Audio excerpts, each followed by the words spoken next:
नमस्कार मित्रांनो, तो गजूभाऊ पहा कसे डोळ्यावर हात ठेवते आणि हे विक्रम तर एकटाच हवा घेते, आपल्याला घेऊही नाही देत. मग गजूभाऊ म्हणे आपल्याला थोडंसं काम आहे म्हणे इतवारीमध्ये, तर गेलो मग गजूभाऊ सोबत.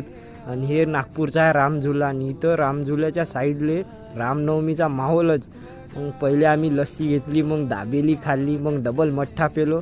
आणि हे बुड्डी की बाल बी होते इथं फुकटामध्ये जेवण. मग सोनपापडी खाऊन घेतली. गजूभाऊच्या मागं गेलो आणि हे भाऊ एकटाच माहोल करत होता, सोडूनच द्या मग तुम्ही. हे झाल्यानंतर गजूभाऊ म्हणे आईस्क्रीम एक नंबर आहे. मग आईस्क्रीमही खाल्ली. आणि हे मग एक भाऊले आणखी एक सोबती आला आणि काय झेंडे फिरवत होते, सोडूनच द्या. मग पुढच्या चौकात आलो तर इथं पूर्ण पथकवाले जात होते.